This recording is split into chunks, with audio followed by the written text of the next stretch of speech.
안녕하세요. 케어포입니다. 오늘은 시설급여 신체 제재에 대해서 설명드리겠습니다. 신체 제재에 대한 기준을 말씀드리면요. 평가 항목 29번 노인인권보호에 나와 있습니다. 기준을 마시면 긴급하거나 어쩔 수 없는 경우 일시적으로 수급자의 신체를 제한하거나 구속할 경우 그 사실을 가족 등에게 통지하고 자세히 기록한다. 이 문구죠.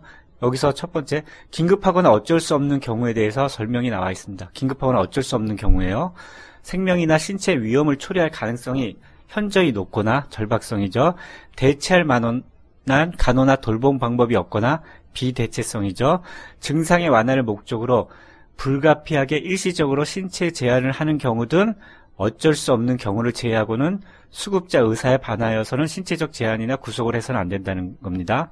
쉽게 말씀드리면 요양원에서는 신체 제재를 하시면 안 돼요. 근데 어쩔 수 없는 상황이 있지 않습니까? 절박성, 비대체성, 일치성 있는 경우만 신체 제재를 하는데 신체 제재를 할 때 어떻게 해요? 거기에 대한 확인사항이 있지 않습니까? 신체 제재 대상자가 누구이고 수급자 상태. 이 수급자 상태가 뭐예요? 왜 제재를 해야 되는지, 어떤 상태이기 때문에 제재를 해야 되는지를 쓰시는 거고요. 그 다음에 제재일시, 제재자, 제재 방법이 있는데 제재자는 틀릴 거 아니에요. 매일매일 틀리지 거 아닙니까? 그러니까 제재일시와 제재자, 제재 방법은 일별로 기록을 하시면 됩니다. 그러니까 일별로 기록하시라는 말은 없어요. 가끔 전화 오는데 2시간마다 기록해야 된다는데 2시간마다 관찰하고 기록한다는 말이 없습니다. 그렇지만 이 항목 일시 제재자 제재 방법을 필수사항 항목이 들어가기 위해서는 제재하는 기간 내에 최소한 오늘 내일 하루하루 기준으로 제재를 누가 했다 어떻게 했다 하고 관찰 기록을 적으시라는 이야기입니다. 그리고 그 사실을 가족 등에게 통지하고 한다 그랬죠. 통지한다는 건 뭐예요? 제재 사유를 할 수밖에 없는 이유를 보호자한테 알려야 되는 겁니다. 통지 대상자는 누구예요? 보호자고 통지 일시는 어떻게 돼요? 내가 통지한 날이고 통지 방법은 어떻게 해요? 전화로도 할 수도 있고 문자로도 할 수 있는데 될 수 있으면 전화로 하고 동의를 구하는 게 맞습니다. 이렇게 신체 제재를 하는 기준이 이렇게 되어 있습니다. 그리고 면담은 무엇이냐면요. 면담은 신체 제재에 대한 처리 절차와 기록의 확인사항을 숙지하고 있는지 면담한다 그러는데 직원이 신체 제재를 하게 될 경우 처리 절차가 뭡니까? 우리가 신체 제재를 할 때는 어떻게 해요? 절박성, 비대치성, 일치성인 경우에 신체 제재를 하고 보호자한테 통보를 하고 매일매일 확인사항 어르신이 묶어놨으니까 뭐 2시간마다 풀어주고 확인하고 특별한 상태가 없는지 이렇게 관찰한다. 이렇게 면담을 하시면 됩니다. 이론적인 걸 말씀드렸고요. 요거를 다시 설명을 한 거면요. 우리가 두 가지 방법이 있어요. 신체 제재를 기록하는 거가 있고요. 그 다음에 신체 제재지만 기록할 필요가 없는 경우가 있어요. 위에 거는 뭐예요? 꼭 기록을 해야 되는 건 뭐예요? 평가에서 절박성, 비대체성, 일치성이니까 이 항목은 반드시 필요한 제재하고 통보하고 기록을 해야 되는데 우리가 필요 없는 게 있어요. 물론 이것도 신체 제재라고 합니다. 침대 난간 올리기, 휠체어 안전벨트, 휠체어 식판, 목욕시 안전벨트. 이거는 절박성이 있거나 뭐 불가피해서 하는 게 아니지 않습니까? 어르신의 안전을 관리 위해서 하는 건데 내가 침대 난간 올릴 때 어르신한테 먼저 급여를 설명하시면 돼요. 어르신 침대 난간 올릴게요. 떨어질 위험 있으니까 올리시면 되고요. 목욕할 때 어르신 목욕할 때 미끄러서 넘어질 수 낙상 위험수가 안전벨트 맬게요. 이렇게 요청을 득한 후 하는 거는 신체 제재가 아닙니다. 아니면은 이러한 것들을 안전관리 동의서로서 미리 보호자한테 우리는 신체 제재는 아니지만 어르신의 안전관리를 위해서 이렇게 설명을 하고 시행하겠다고 안전관리 동의서로 받으시면 되는 거고요. 그렇지 않은 거 생명이나 위험 가능성이 높고 절박성, 비대체성, 일치성만 자세히 기록을 하시고 제재 사유, 제재 기간은 무엇이냐면요. 제재를 하루만 하는 게 아니라서 보통 한 달 동안 할 수도 있고 분기별로 할 수도 있습니다. 이 기간 동안에 제재를 하겠다. 어떠한 사유로 자세히 기록을 하시고 그 내용을 가족한테 통보하고 신체 제재를 하시면 되고요. 신체 제재를 할 때는 어떻게 해요?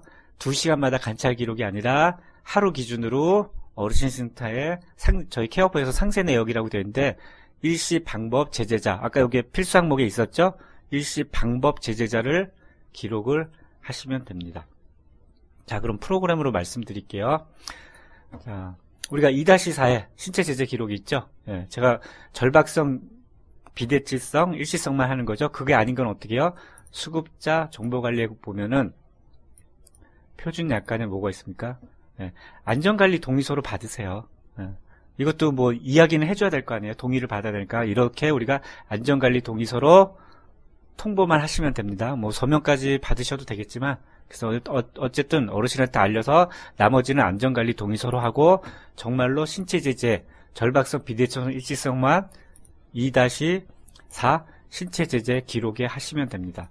예를 보면은, 자, 신체 제재에 대해서 우리가 적죠. 적을 때 어떻게, 제재 기간은 어떻게 해요? 제가 3월 11일부터 4월 10일, 한 달 기준으로 적었고요. 수급자 상태, 제재 사유가 뭐예요? L튜브 삽입 상태로 수급자가 손으로 콧줄을 잡았다는 게 위험 상태로 손목 억제대가 필요하다는 거죠.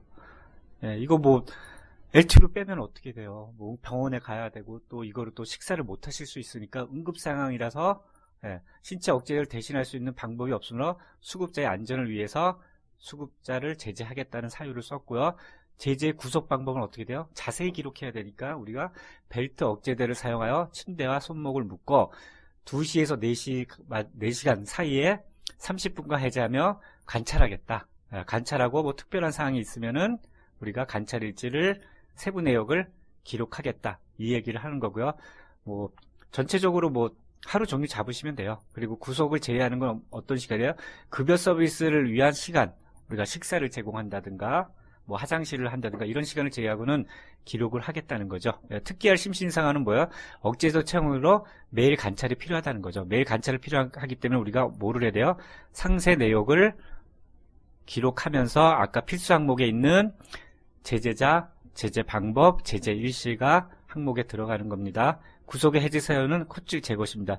이렇게 신체 제재에 대한 사유를 자세히 기록했고요. 여기에 대해서 어떻게 해요? 통지를 하셔야 돼요. 누구한테? 통지 일시. 예. 신체 제재를 3월 11일날 했으니까 당연히 3월 11일날 해야겠죠. 그렇죠? 3월 11일날 했네요. 3월 10일날 누구 아들한테 통보를 했고 어떻게 했어요? 직접 설명을 했어요. 직접 설명은 전화를 걸어서 직접 설명을 했다는 얘기고요. 설명을 해서 부모님이 앞에 말씀드린 거 요거 손 콧줄을 잡았다는 게 위험이 이렇게 하니까 설명을 드리고 동의를 받은 거죠. 예, 그래서 그러면 평가 항목대로 자세히 기록하고 통보를 처리하시면 됩니다. 통지한 다음에 어떻게 해요? 가만히 있는 게 아니라 우리가 앞에서 말씀한 것처럼 아까 평가 항목에 있었죠? 예, 다시 보면은 요 항목에 제재 일시, 제재자, 제재 방법을 위해서 어떻게 해요? 매일매일 물론 제재자가 여러 명 있겠죠. 그 중에 우리가 급여기록지처럼 대표 제재자가 어르신을 어떻게 묶었고 혹시 특별히 뭐 관찰한 거 무슨 상태가 어떤지 관찰한 기록을 적으시면 됩니다. 예, 여기까지가 신체 제재에 대한 설명이고요. 정확하게 이해하셔야 될 거는 요양원은 신체 제재에 대해서 하시면 안 되는데 불가피성만 하시고요. 그렇지 않은 경우 휠체어라든가 안전벨트는 수급자 정보관리에서 안전관리 동의서로 하시면 됩니다. 예, 여기까지 마치겠습니다.